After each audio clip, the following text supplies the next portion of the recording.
Hey everyone, I'm Joy Smith, and I founded FieldHaven 21 years ago, and I am now in the role of founder and ambassador for the organization. My name is Jen Paul. I have been an employee with FieldHaven for 18 years and 4 months. My job title has been many different job titles. Right now, I have claimed the title Community Cat Specialist.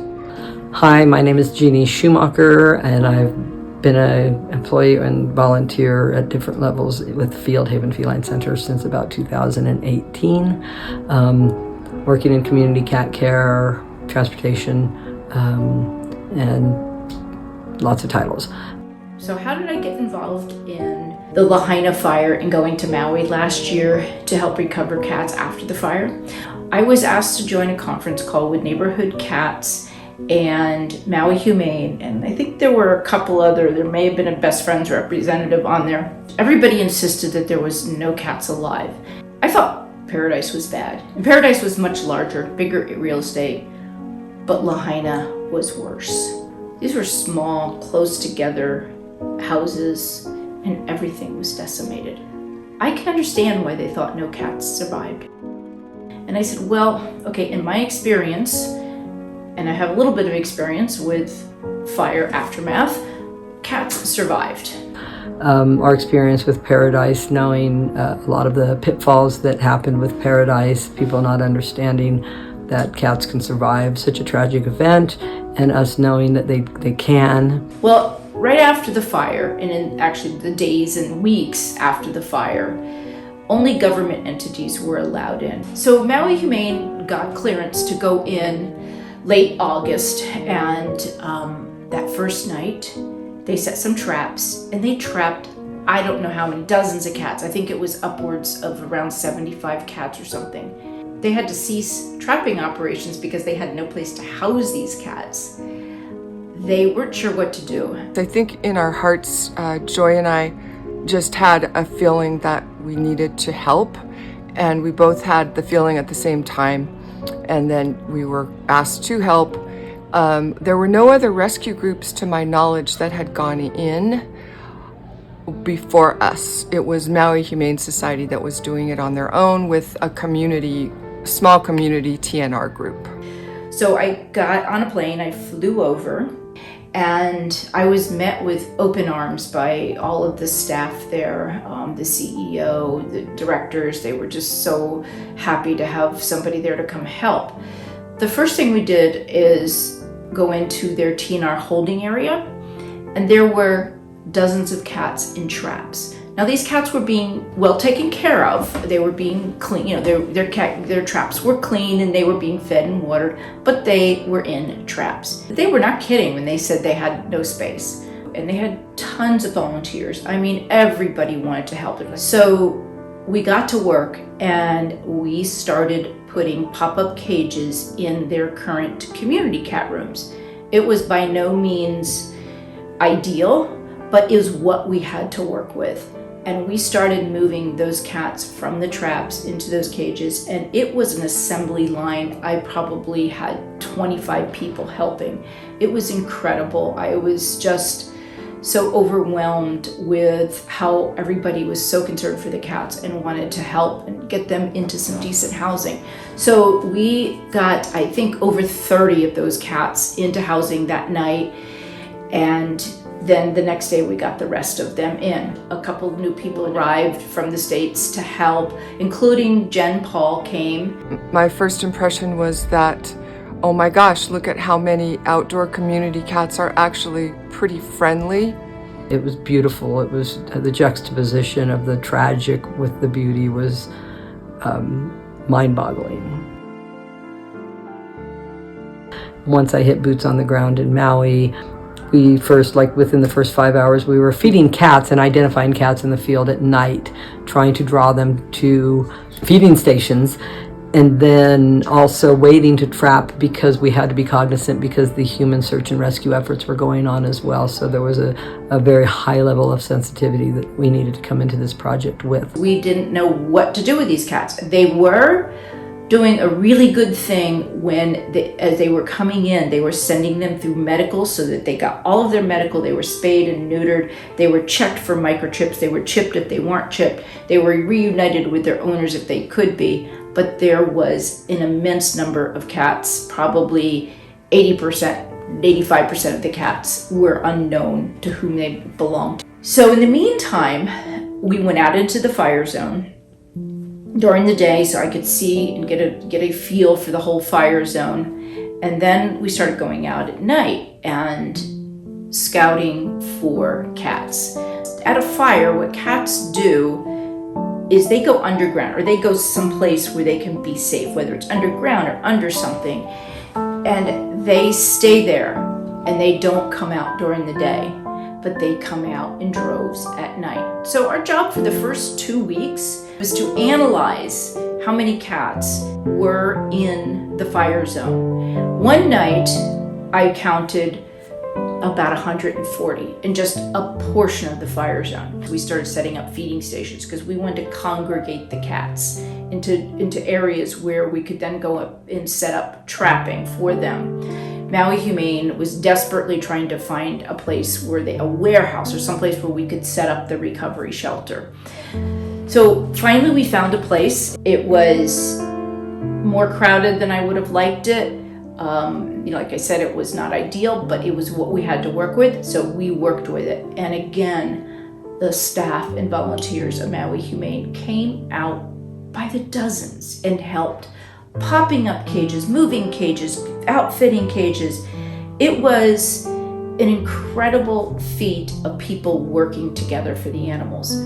Then we moved all of the cats that were in those small cages in what they call the ohanas at Maui Humane, and we moved them into the new Annex Recovery Center. And the annex was where we held about 100 cats in large cages after they were pulled from the fire. So it was making sure they were eating, eliminating, that the room was calm and quiet, that any way we could possibly alleviate stress for the cats was adhered to. But unfortunately, we hit a roadblock really quickly because we ran out of space in the recovery center. And there was no place. Cats were not flowing out.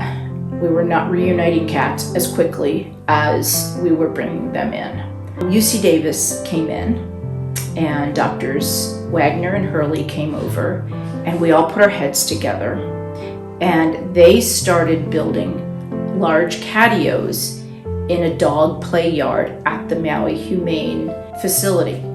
So then we were able to flow cats out of the recovery center into these catios. And what we were finding is that really most of the cats were community cats. Lahaina had a large population of community cats. And these cats were known and loved by the community. There's a cat named Momoa, which you may all have met through social media. I called him my boyfriend. I was completely smitten with him as soon as he came in. He was covered in soot. Well, through the media, social media posts that I was posting of him, we found a family that used to care for him. They loved that cat, but he was not their cat, he was a community cat, and they couldn't take him where they were. But what it did is it gave us the avenue to try and find Momoa a home. So we were able to advertise him. We found him a great home, actually, ironically, right down the road from FieldHaven. One of my key points that I like to talk about with cats after disasters is that they may not exhibit their own personality. You may not know who they are because they are so frightened and they have PTSD, just like humans get. And they may not look like your cat, may not act like your cat, may not sound like your cat. But there was a kitty that came in, and I pride myself in having a pretty good judgment rate of being able to determine whether a cat is truly feral or is just fearful. And I looked at this cat and I went, this kitty's not feral. So I spent some time with him. I was able to pet him a little bit, but I just was real cautious around him. This cat had a kink in his tail. It was like a lightning bolt. So when I was able to pet him, I could feel that. Now that's a distinctive mark. So I had the matchers look for black kitties that came from that area, and there was a gentleman that had several black cats, and he was looking desperately for them. So I said, have him come look at this kitty. Well, he came in and he sat in front of the cage for about an hour, but he never reached in to try and pet him. He said, this is not my cat at all.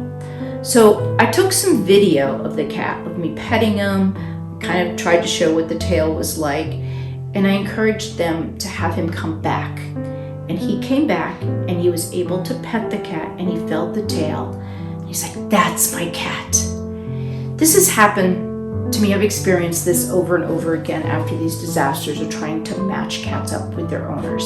Proudest moments was those really tough reunifications, the ones that didn't have a direct link with a microchip. A microchip is only as good as its registration. I've said that for years, and I really saw it in action.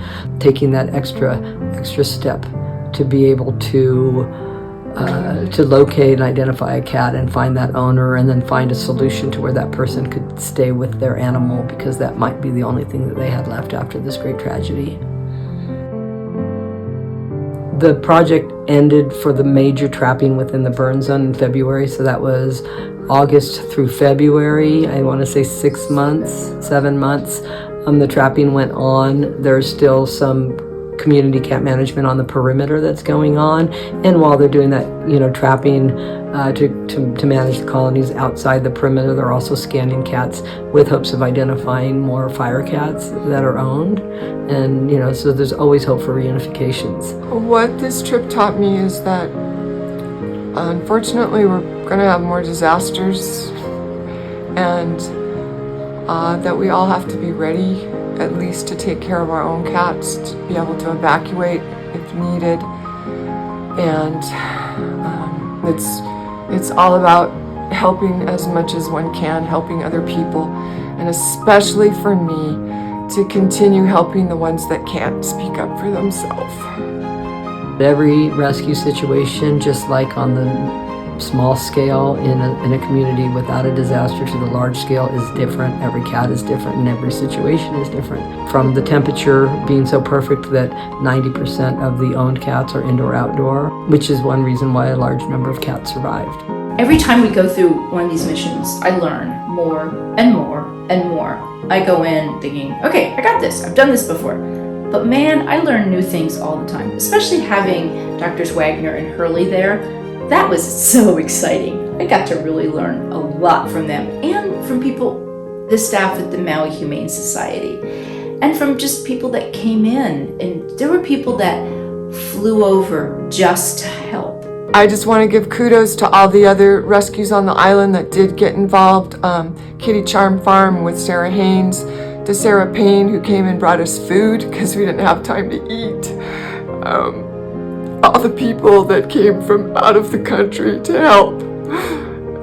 So thank you.